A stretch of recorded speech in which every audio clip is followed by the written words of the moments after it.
أعوذ بالله من الشيطان الرجيم. بسم الله الرحمن الرحيم. الحمد لله رب العالمين، والصلاة والسلام على أشرف الأنبياء والمرسلين وعلى آله وصحبه أجمعين. سبحانك لا علم لنا إلا ما علمتنا إنك أنت العليم الحكيم. ولا حول ولا قوة إلا بالله العلي العظيم. رب اشرح لي صدري ويسر لي أمري واحلل عقدة من لساني يفقهوا قولي. أما بعد. Assalamualaikum warahmatullahi wabarakatuh. Pertama dan selamanya, mari kita merafakkan kesyukuran kehadrat Allah Subhanahu wa taala atas limpah dan juga rahmat daripada Allah Subhanahu wa taala dapat kita bersama untuk sekian kalinya pada malam ni dalam satu majlis ilmu. Mudah-mudahan mendapat kerahmatan dan juga keberkatan daripada Allah Azza wa Jalla, insya-Allah. Yang saya hormati Tuan Pengerusi Surau Pusat Madrasah An-Diniyah Surau Saf Kepimpinan, yang saya hormati lagi saya kasih tuan-tuan guru, Tuan Imam, Tuan Bilal yang hadir pada malam ni. Yang saya hormati lagi saya kasih tuan-tuan, puan-puan, muslimin, muslimat, para hufaz, adik-adik yang bersama pada malam ni, insya-Allah. Jadi tuan-tuan muslimin yang dirahmati Allah, alhamdulillah kita dapat meneruskan pengajian kitab kita. Untuk malam ni pengajian kitab Asy-Syama'il Al-Muhammadiyah, satu kitab yang mana kita tahu dalam dunia ni tuan-tuan, saya katakan mana tuan-tuan carilah muslimin muslimat yang dirahmati Allah, carilah mana-mana kitab ataupun buku yang menceritakan khusus tentang biodata ataupun biografi seseorang ataupun yang dipanggil sebagai leader ni, pemimpin di kalangan, sama ada pemimpin negara, pemimpin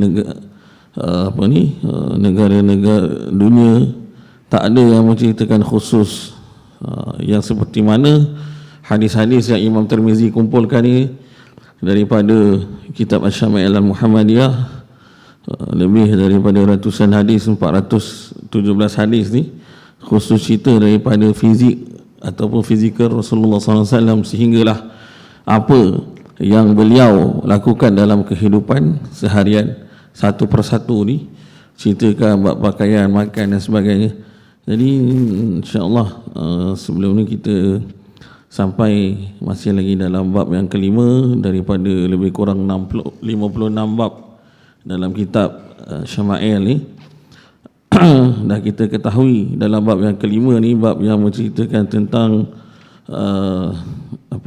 uban ataupun rambut yang berwarna putih yang ada pada rambut dan juga janggut Rasulullah sallallahu alaihi wasallam, yang mana kita ketahui ada beberapa hadis yang menyatakan, ada sahabat yang menyatakan helaian uban yang ada pada rambut Rasulullah tak sampai 20 helai, ada yang menyatakan ada 14 helai. Kalau kita lihat daripada apa yang disampaikan ataupun yang diceritakan oleh sahabat ni tuan-tuan, bahawasanya kita tahu sahabat ni dia ambil perhatian, bukan perhatian sambil lewa, maksudnya khusus ke atas Nabi ataupun junjungan besar kita Nabi Muhammad sallallahu alaihi wasallam. Dia boleh tahu detail selain daripada kita tahu isteri Nabi, para isteri Nabi yang menyatakan ataupun meriwayatkan hadis. Sahabat-sahabat juga antaranya Anas bin Malik, kalau kita tengok yang menyatakan berapa helaian rambut. Abu Bakar pun sendiri pernah satu ketika, kita baca hadis bulan lepas, bila mana Sayyidina Abu Bakar ni muda sikit pada Nabi SAW kan, dari segi usia.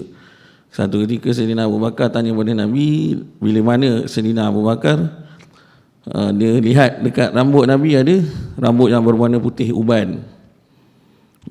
Jadi maksudnya kat situ dia nak tanya ketika tu dah ada uban dekat rambut kau wahai Rasulullah. Jadi kita baca hadis yang sebelum ni kita tahu antara punca uban walaupun tak banyak pada rambut dan juga janggut Rasulullah SAW ni, tapi ada datang daripada mana? Nabi SAW sendiri bila ditanya, dia katakan, bila mana aku mendengar beberapa surah dalam Quran, ataupun bila mana Rasulullah tadabbur ada 5 surah yang dalam hadis itu diceritakan bila Sayyidina Abu Bakar ni tanya, yang menjadikan kerisauan ke atas Nabi SAW. Sebab apa? Cerita dalam Quran ataupun dalam surah, 5 surah tu cerita tentang huru-hara hari kiamat. Dia risau bukan risau pasal diri dia, tuan-tuan. Risau pasal siapa? Ni kita ni, termasuk saya sendiri ni, umat dia. Bila mana yang dikatakan setiap yang menyawa kullu nafsin za'iqatul maut wa innama yatawaffawna ujurakum yaumal qiyamah, setiap yang bernyawa ni pasti akan mati, dan sesungguhnya amalan kehidupan ni Allah balas pada hari kiamat ni. Bila mana berlakunya hari kiamat, kita tahu huru-hara tu yang menjadi kerisauan, sehingga menjadi punca kepada antara punca uban ataupun rambut yang berwarna putih tumbuh di kepala ataupun di rambut Rasulullah SAW. 5 surah tu termasuk apa? Termasuk surah Hud, kemudian surah Al-Waqi'ah, Al-Mursalat, kemudian nama yatasa'alun, surah An-Naba, dan surah At-Takwir, Iza Syamsu Kuwirat. 5 surah yang mana bila mana dalam satu hadis sahabat bila bertanya, Abu Bakar bertanya kepada baginda junjungan besar kita, kenapa, daripada mana datangnya uban Rasulullah SAW. Jadi insya-Allah malam ni kita teruskan, kita berhenti sampai hadis yang ke-41. Teruskan muka surat 51. Kalau tuan-tuan dan adik-adik para hafaz yang ada kitab ni, boleh buka hadis yang ke-42, hadis muka surat yang ke-52. Masih lagi hadis yang ke-42 ni masih lagi berbicara atau membahaskan berkenaan dengan punca uban di kepala Nabi SAW. Daripada Abu Juhaifah melaporkan, para sahabat berkata, ya Rasulullah, naraka qad shibta, qal qad shayyabatni hudun wa akhawatuha. Dikatakan para sahabat Abu Juhaifah ni antara sahabat Nabi di kalangan sahabat-sahabat kecil. Sebab waktu Nabi wafat, Abu Juhaifah ni baru berumur lingkungan belasan tahun, kurang daripada 15 tahun. Dan beliau sendiri wafat pada tahun 74 Hijrah. Abu Juhaifah ni dengan para sahabat lain menyatakan, dia kata, wahai Rasulullah, kami melihat dirimu sudah beruban. Rasulullah SAW berkata, ubanku ni disebabkan oleh surah Hud wa akhawatuha. Dikatakan surah Hud dan juga yang kawan-kawan dia yang sama jenis dengannya, yang 5 tadi saya sebutkan, surah Hud, Al-Waqi'ah, Al-Mursalat, surah An-Naba, dan juga surah At-Takwir. 5 surah ni antara punca 2 hadis ni yang menyatakan kenapa, ataupun bila sahabat lihat. Sebab ada setengah kadang-kadang tuan-tuan, mungkin adik-adik para hufaz muslimin muslimat yang dirahmati Allah, mungkin ada tuan-tuan terbaca hadis yang ada kata sahabat kata tak nampak pun uban Nabi. Sebab memang uban Nabi ni ada dekat sebelah kiri kanan, sebab tak banyak.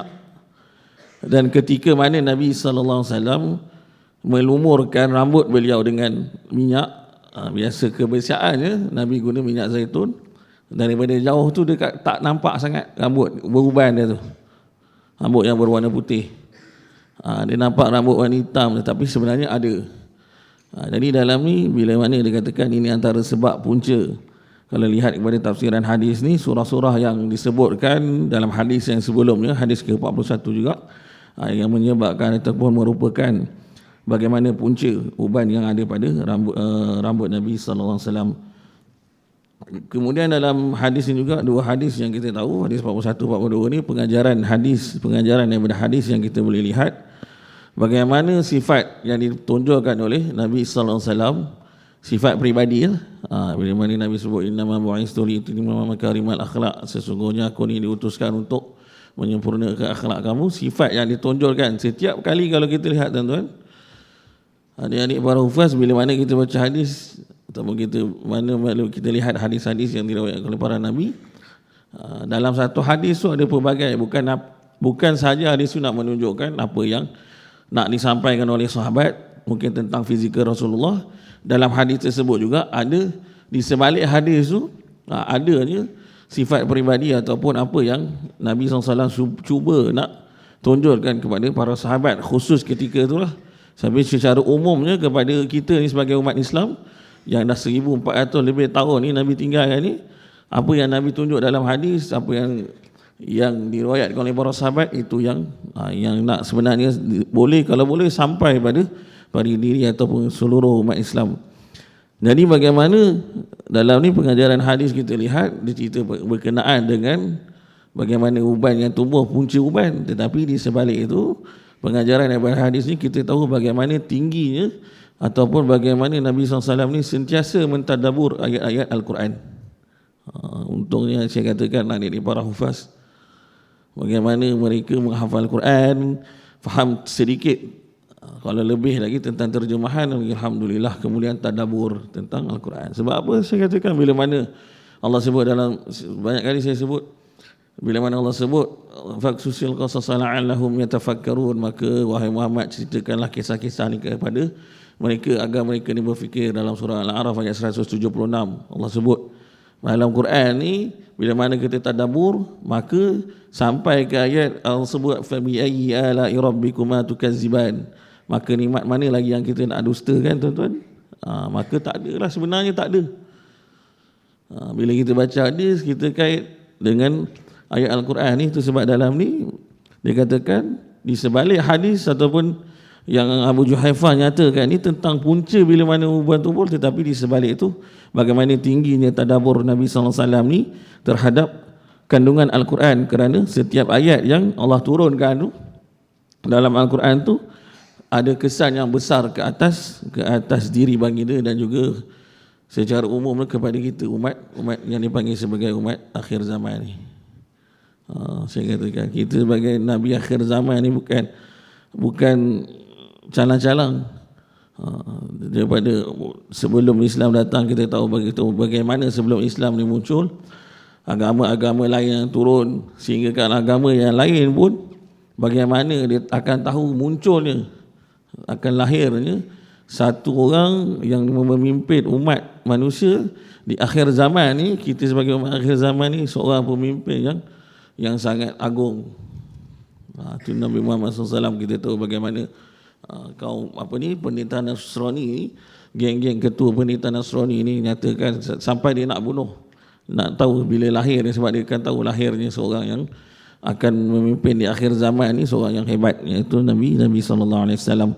Jadi itu sebab dia dalam ni dia katakan bila Nabi berfikir sehingga beruban rambutnya, bermakna dekat situ Nabi bagaimana kita tahu karisma Nabi seorang yang tinggi. Maksudnya karisma tinggi ni, Nabi ni berfikiran jauh dengan izin Allah.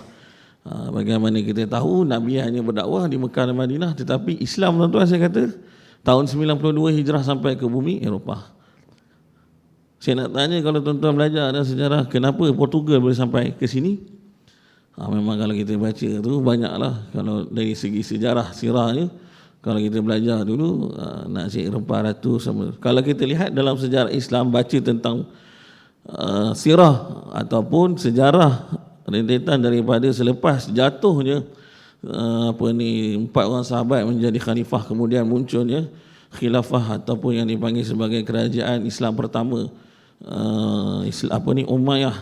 Kerana Umayyah ni yang adalah yang kerajaan Bani Umayyah ni lah yang sebenarnya dia punya saki-baki pemerintah yang diletakkan gubernur-gubernur ni pada peringkat awal ni masa kurun ke-8 Masihi, diletakkan di bumi Eropah. Ketika tu kalau kita tengok dalam sejarah, kalau Portugal ketika tu, kalau Islam tak jatuh di bumi Andalus ketika tu di Spanyol, sebab ketika tu Islam dah menang di sebelah Asia kerajaan Turki Osmaniyah waktu tu 1453 Masihi.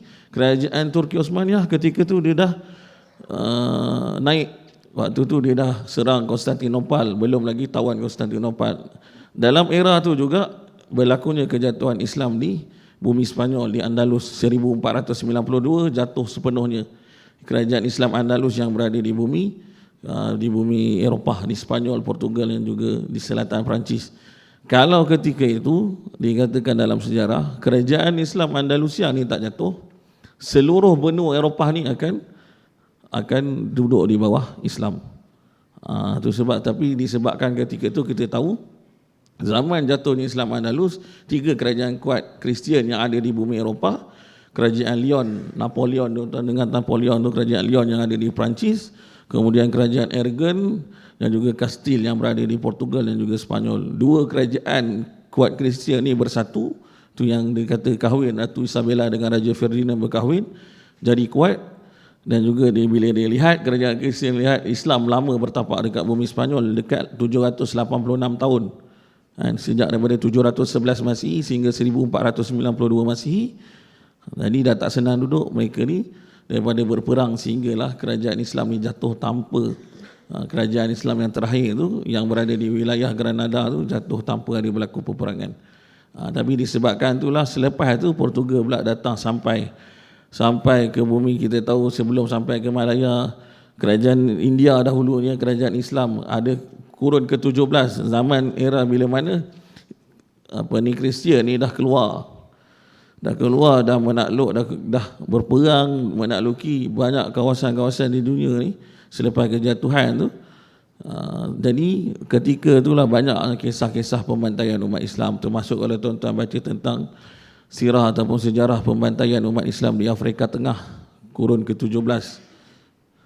Bagaimana kita tahu dahulunya India, Raja Zamori antara pemerintah Islam yang terakhir sebelum jatuh kerajaan Islam yang berada di India dan kawasan sekitarnya. Kemudian sampailah ke tanah Nusantara ni. Kalau ketika tu saya katakan kuatnya Islam, kalau Portugal tak sampai ke bumi ni, Islam lebih kuat lagi di bumi Nusantara ni berbanding ada sekarang tu. Sebab berlaku kalau kita tengok di Filipina, saya katakan dulu Filipina namanya Fi Amanillah, dalam nama range kerajaan Islam dulu. Filipina sekarang ni dah jadi bukan kerajaan Islam, dahulunya kerajaan yang dipanggil sebagai Fi Amanillah. Itu sebab adanya munculnya Spanyol, itu perjanjian-perjanjian yang berlaku ketika mana zaman Eropah ni dia menguasai lepas daripada Islam ni jatuh.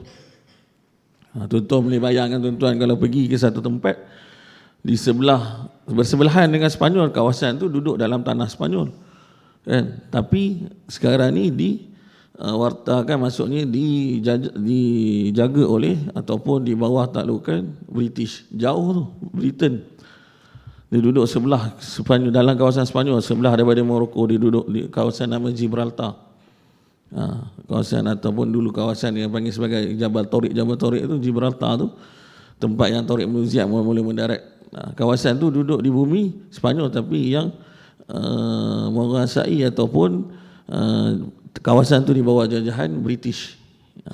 Tu banyak perjanjian tu. Kita tengok negara-negara dekat sini pun ada yang di bawah Spanyol, di bawah Portugal, dipecah-pecahkan.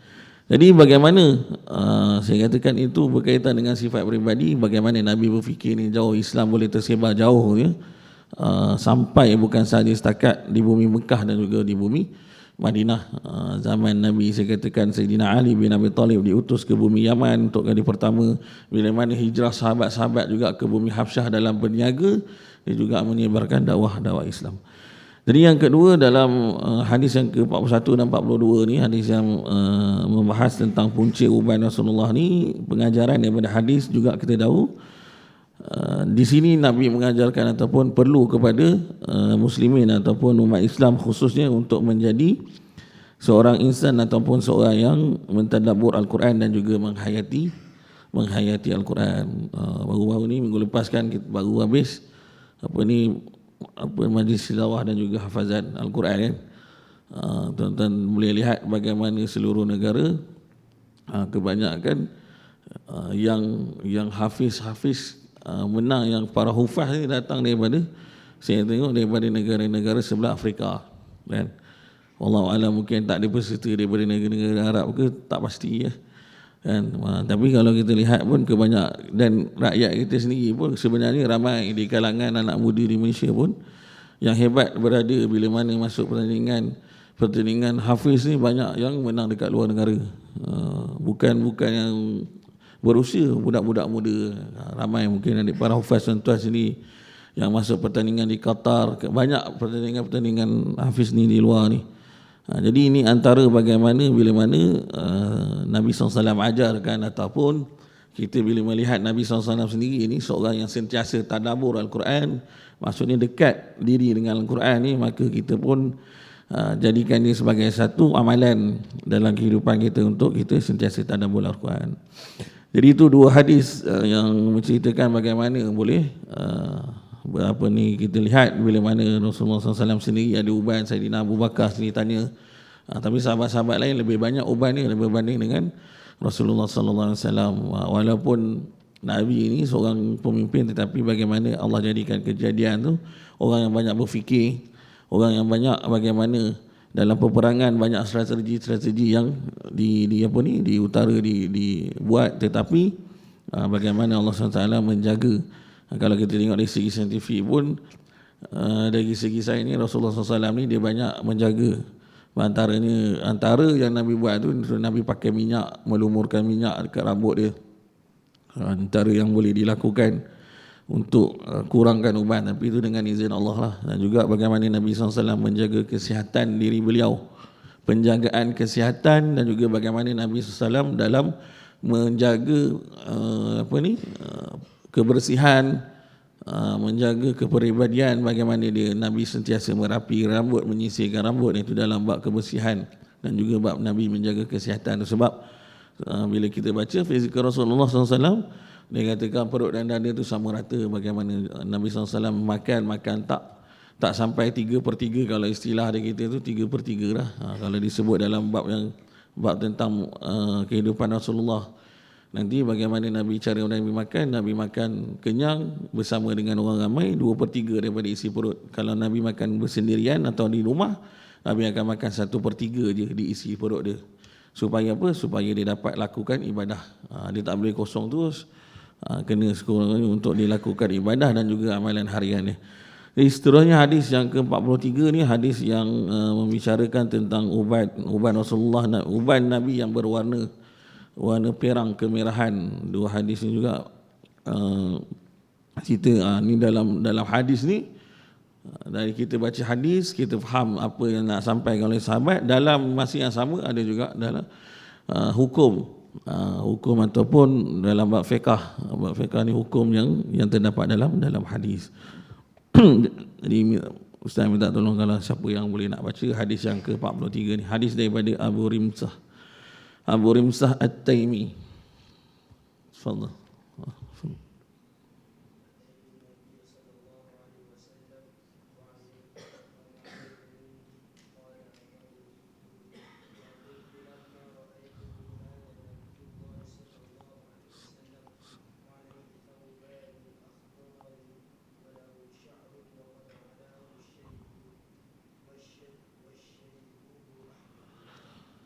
Hadis yang ke-43 ni daripada Abu Rimsah, ataupun nama dia Hayyan bin Wahab, seorang sahabat Nabi daripada kalangan ataupun daripada Puak At-Tamim Ar-Ribab.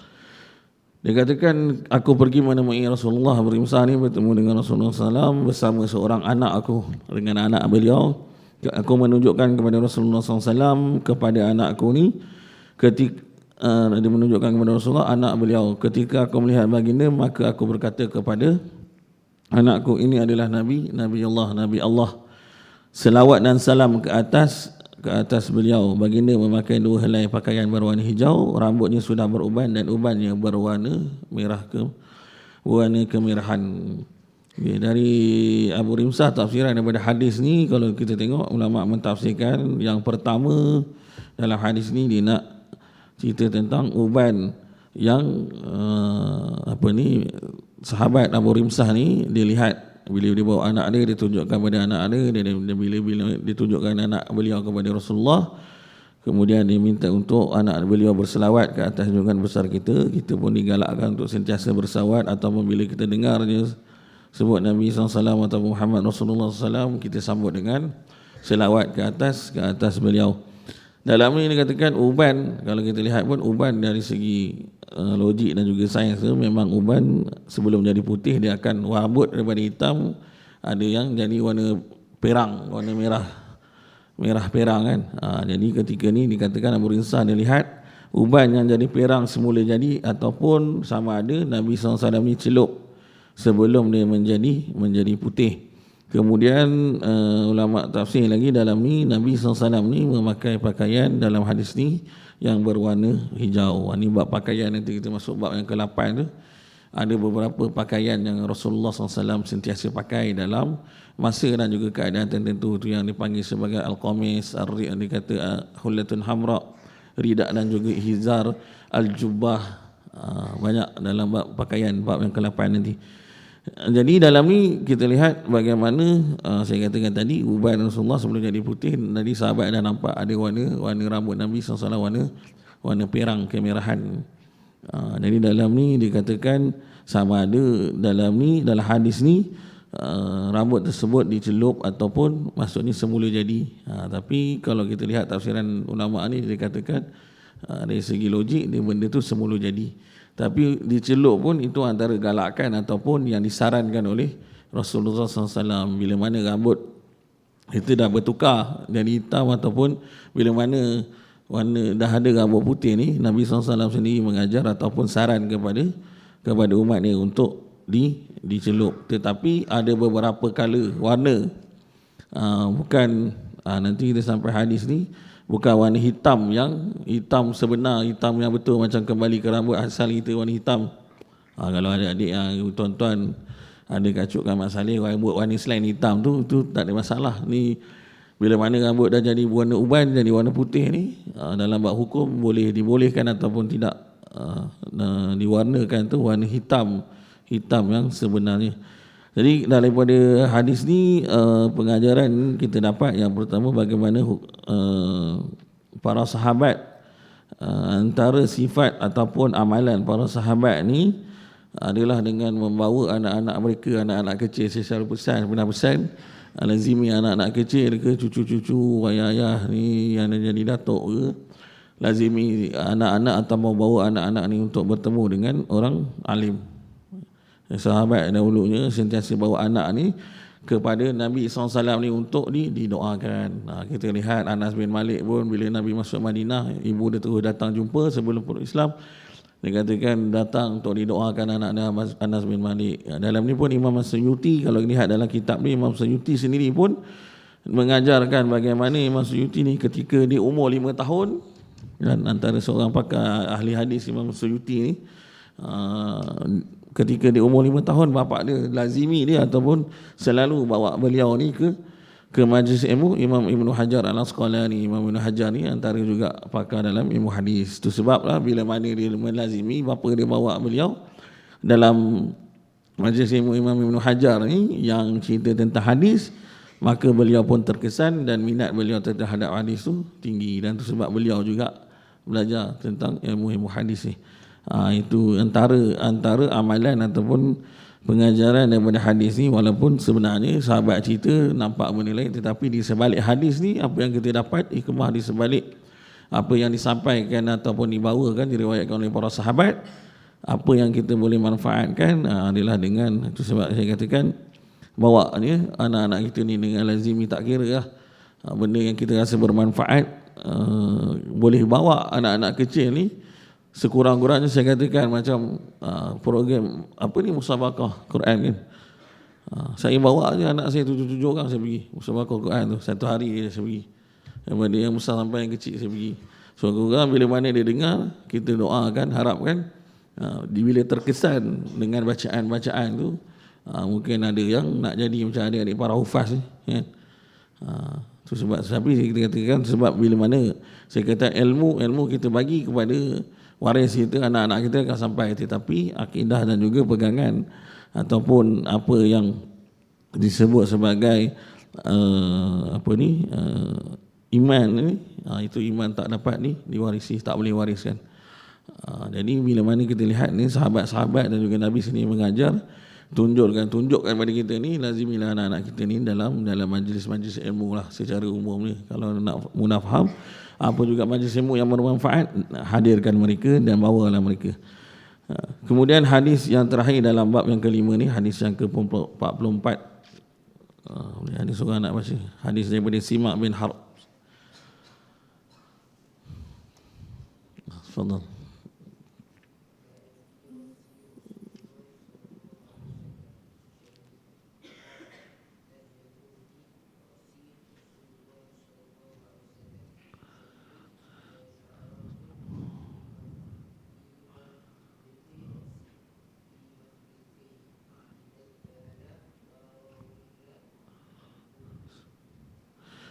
Hadis yang ke-44 ni masih lagi hadis terakhir yang membahas atau membicara tentang uban Nabi SAW yang berada dikatakan berada di celahan atau pembelahan rambut Nabi SAW.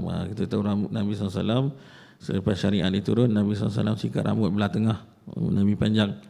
Jadi hadis daripada Simak bin Harb, antara yang ni dia bukan sahabat, dia bertemu dengan sahabat sebab dia ambil hadis daripada beberapa orang sahabat Nabi SAW. Jadi ini salah seorang daripada tabi'in yang ada di Kufah. Kemudian dia kata dalam ni, adakah kepala Rasulullah akan fi ra'si Rasulullah sallallahu alaihi wasallam ni syaibun, mempunyai uban. Syaib tu uban. Jabir menjawab, sahabat Nabi menjawab, di kepala Rasulullah SAW ni tidak ada. Jabir bin Samurah ni sahabat Nabi, dia jawab tak ada, tidak ada uban kecuali beberapa helai di belahan rambut ni yang tertutup dengan minyak apabila baginda memakai minyak di rambut Nabi SAW. Macam yang saya sebut tadi, bila Nabi sebut tu, dia tak berapa nampak bila Nabi pakai minyak. Nabi biasanya pakai minyak, saya katakan tadi, minyak zaitun kan, dilumurkan ke rambut beliau.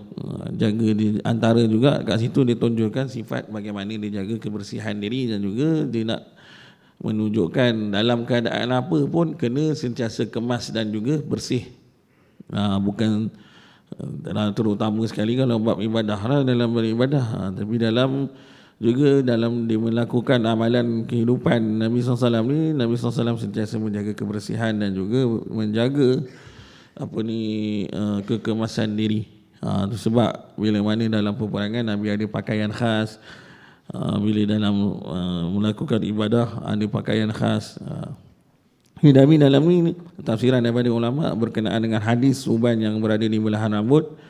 Kalau kita lihat, ini adalah sebagai dikatakan letaknya uban Nabi SAW ni di celah-celah rambut Nabi SAW. Ada yang menyatakan sahabat tu dia berada dekat tepi, dia tak banyak, kiri kanan ni berada dekat sebelah tepi, sebab ada dalam tak sampai 20 helai pun. Kemudian kalau lihat daripada hadis ni juga yang menyatakan bahawa sini dalam bab rambut atau uban Rasulullah SAW ni, dalam beberapa hadis yang kita baca sebelum ni, sehingga hadis yang ke-44 ni, kita ketahui beberapa kesimpulan yang kita dapat dalam bab yang kelima ni. Yang pertama sekali, uban Nabi SAW ke dalam kebanyakan hadis sahabat cerita lebih kurang ada 14 ke 20 helai sahaja. Ketika Nabi wafat pun sahabat lebih kurang tu je, tak banyak di rambut dan juga janggut Nabi SAW. Kemudian yang kedua, bila mana Nabi SAW ni bagaimana antara diajarkan tak nak kurangkan uban ataupun kalau yang nak dari segi saintifik dia ataupun bagaimana Nabi jaga kesihatan ni, Nabi sentiasa pakai minyak kat rambut Nabi SAW ni, antara yang Nabi ajarkan kat situ. Kemudian uban Nabi SAW ni antara punca kita dah tahu dalam dua hadis tadi, beberapa surah, 5 surah yang dinyatakan oleh Nabi kepada Sayyidina Abu Bakar, surah Hud dan juga akhawatuha, sahabat-sahabat, surah Hud, surah Al-Waqi'ah, Al-Mursalat, An-Naba dan juga surah At-Takwir. Kemudian menyebabkan uban dan bagaimana kerisauan Nabi terhadap umatnya ketika mana akan berlakunya huru-hara hari kiamat. Dan yang terakhir, uban Nabi SAW dalam hadis ni dikatakan ada kat mana, terletaknya di celahan ataupun belahan rambut Nabi sallallahu alaihi wasallam. Jadi itu bab yang kelima tu kita habis. Kita masuk bab yang keenam, bab majaa fi khidabi Rasulillah sallallahu alaihi wasallam, bab yang membicarakan tentang, kalau dalam buku ni tertulis semir ataupun semir rambut janggut Rasulullah. Semir ni kalau dalam bahasa kita ni mencelup ataupun mewarnakan. Bab bagaimana Rasulullah ni ada warnakan rambut ataupun dia celup rambut Nabi SAW ni dengan warna-warna khusus. Hadis yang ke-45, ke surat 56 bab yang ke-6 ni, ada beberapa hadis kita lihat sampai mana yang kita boleh sampai. Hadis ke-45 ni, boleh seorang betul baca. Hadis membicara tentang uban Nabi SAW yang berwarna merah dan juga perang. Ni sambungan daripada hadis yang ke-42 tadi. Tak ada yang fadal.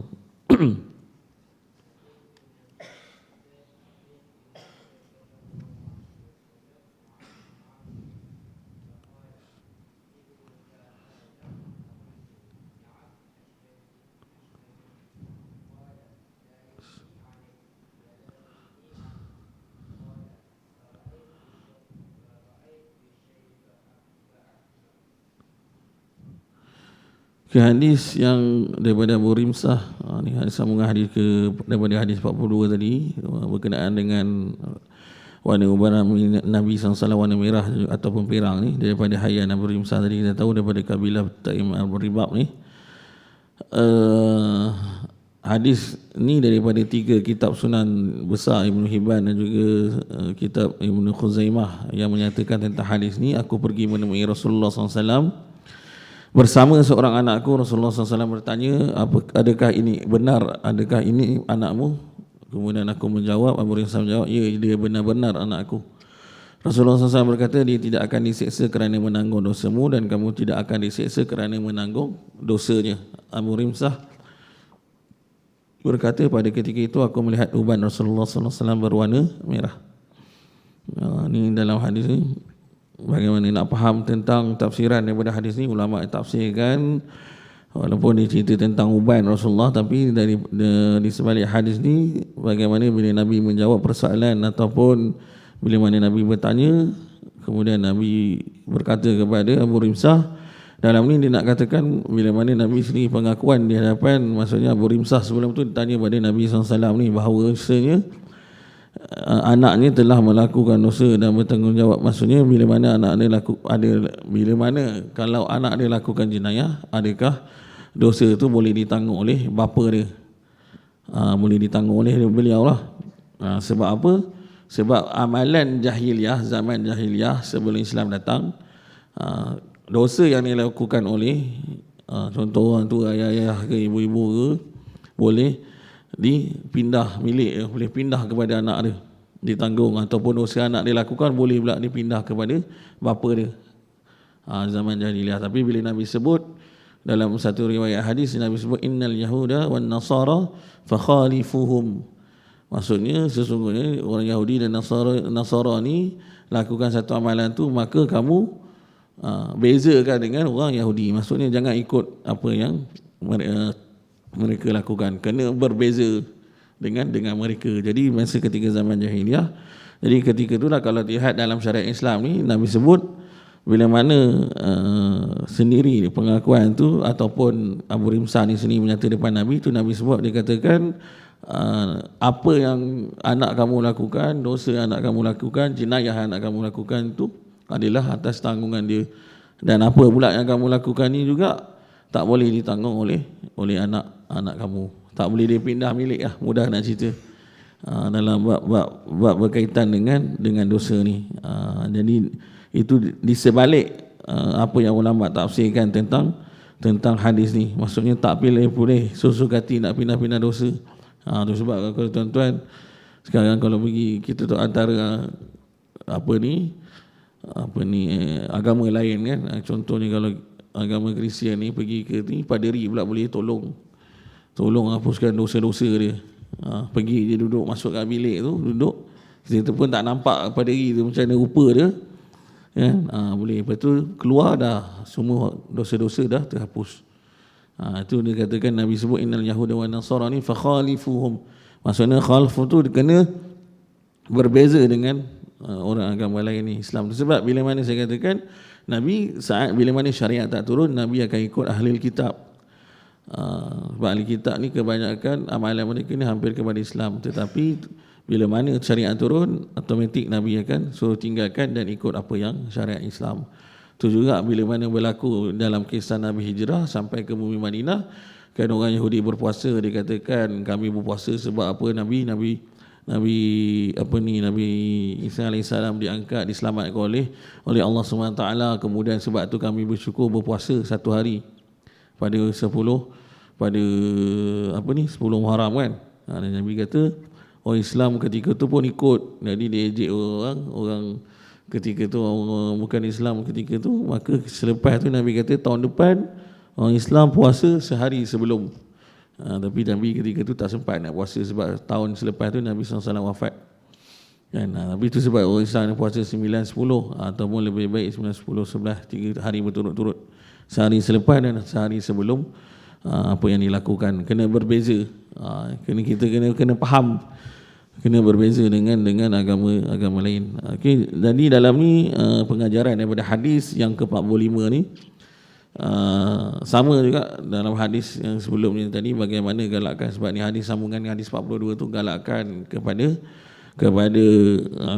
para sahabat dan khusus kepada kita ni, ayah-ayah, ibu-ibu, tuan-tuan ni, adik-adik pun yang ada adik-adik keluarga, ada abang ni, untuk sentiasa ataupun membawa anak-anak ni turut serta dalam mana-mana majlis ilmu yang bermanfaat ataupun bersama dalam majlis orang yang dikatakan orang yang soleh.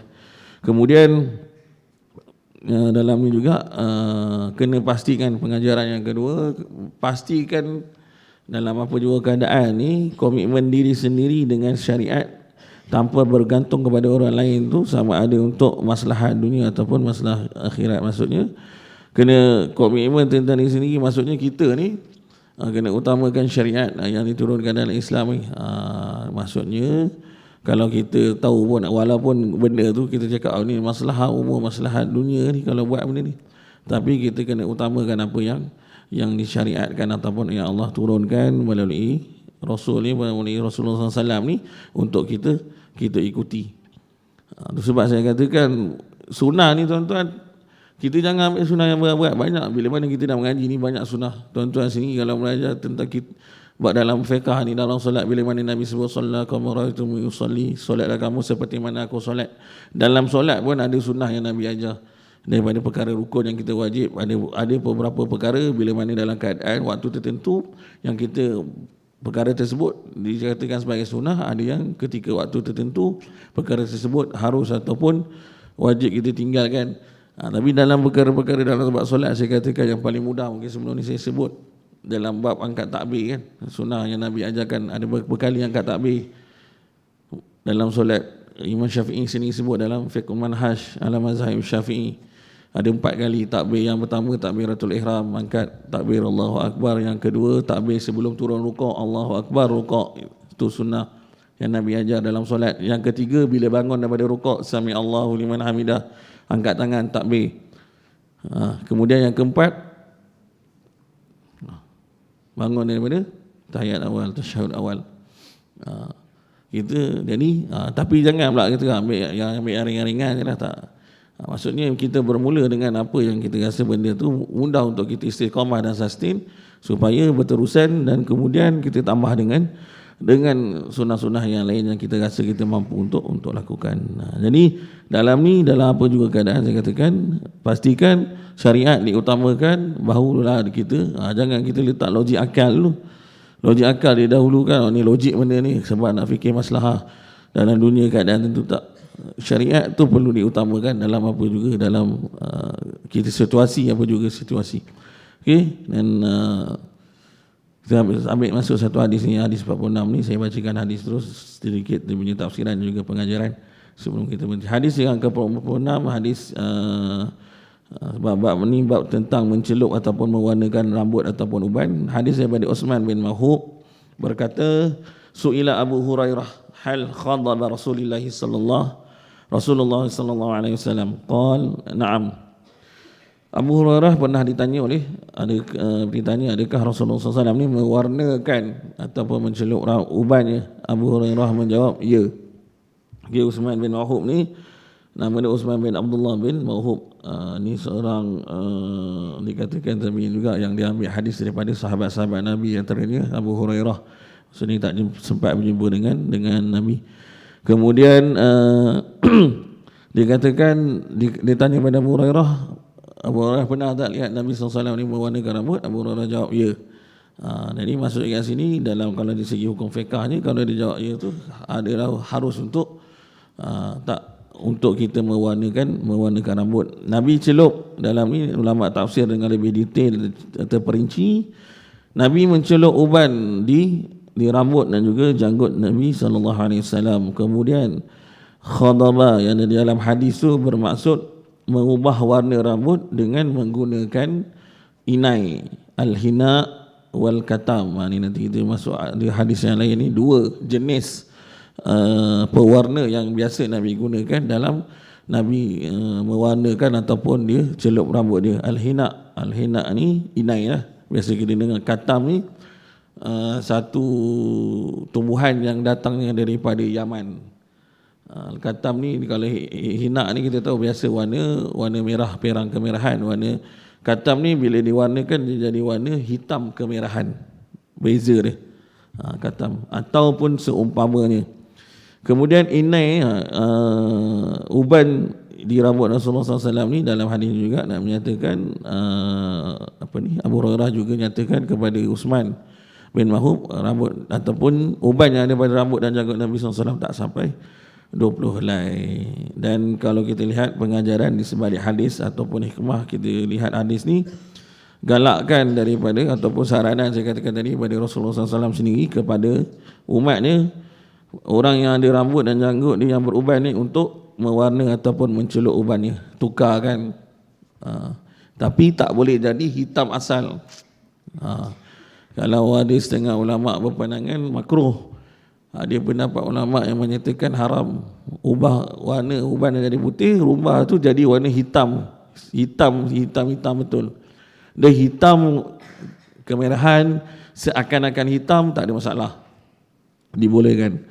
Kemudian nak membezakan, saya kata tadi dalam hadis ni Nabi SAW nak ajarkan dari pengajaran hadis ni, beza orang Islam ni dengan orang Yahudi dan juga Nasrani. Yang mereka ni zaman orang Yahudi dengan Nasrani ni, mereka ni tak, dia biarkan rambut dia beruban, tak celup, tak warna. Sebab Nabi sebut innal yahud wan nasara fa khalifuhum, saya sebut kena bezakan, kena berbeza dengan orang bukan Islam. Jadi di dalam beberapa hadis yang bab ke-6 ni kita ketahui bab tentang, kita dah habis bab yang kelima tentang uban Rasulullah, kita masuk dalam bab bagaimana Nabi warnakan, boleh tak boleh nak warnakan rambut. Dalam ni satu hadis kita baca, maksudnya boleh, diharuskan dalam segi hukum warna rambut. Cuma kita tak sampai lagi warna tu dalam ni, setakat yang kita tahu boleh warna tetapi bukan warna hitam yang ria ni, hitam betul-betul hitam pekat. Seakan-akan hitam dibolehkan, tapi dalam ni yang kita tahu warna hitam kemerahan dan juga warna perang kemerahan, sebab dicelup dengan inai ataupun katam. Jadi dalam 3 hadis ini insyaAllah sini kita berhenti setakat itu untuk hari ini. Jadi secara umumnya tuan-tuan muslimin muslimat, adik-adik para hufaz, saya katakan tadi bagaimana dalam kita membaca ataupun mengaji, tak kira lah apa jua kitab, tak kira lah dengan mana juga para asatizah, ustaz, para alim ulama, yang pastinya yang kita nak tahu bagaimana akhirnya kita nak dapat manfaat daripada apa yang kita belajar dan kita praktikkan. Tu bila kita dah tahu tu ilmu tu, praktikal tu yang paling penting. Tu kita belajar pun biasa, lepas tu sebelum kita masuk ke alam pekerjaan ada kan praktikal, bagaimana kita apa yang kita belajar tentang teori ni kita praktikkan. Dan kalau kita lihat bagaimana Nabi SAW ni dalam banyak-banyak bersama dengan para sahabat, dia sentiasa, Nabi SAW sentiasa peringatkan para sahabat, sentiasa ajarkan sesuatu. Kalau kita lihat dalam ni, dalam beberapa hadis yang kita baca, saya katakan sekali lagi, peringatkan diri saya sendiri, tuan-tuan dan adik para hufaz, jangan segan, jangan rasa nak malas ataupun rasa tak naklah bawa anak budak-budak kecil ini menyusahkan. Saya katakan Nabi SAW paling suka dengan kanak-kanak, dengan budak-budak kecil itu, sebab kalangan sahabat Nabi bukan setakat orang dewasa, bukan setakat remaja, tapi ramai ini daripada kalangan kanak-kanak. Jadi lazimi mereka, hadirkan mereka dengan majlis-majlis orang yang soleh. Saya kira banyak kalau tengok dalam sejarah. Sebab apa? Bila mana sebenarnya tuan-tuan, Nabi sebenarnya nak ajar kita ni, ajarkan anak ni tentang ilmu sirah ataupun sejarah ni, sebab saya katakan mereka awal tadi daripada situ Tentang lahirnya orang-orang yang hebat, ulama yang hebat ni, bagaimana lahirnya mereka, melalui kita tengok daripada biografi biodata mereka sejak daripada kecil, daripada ilmu sirah ni memang kita rasa benda yang fakta membosankan, tetapi daripada situlah orang-orang yang hebat ni dia jadi orang yang sehingga sekarang ni mungkin kita sendiri masih lagi gunakan apa yang mereka tulis, mereka karang dan mereka kaji selama mereka hidup.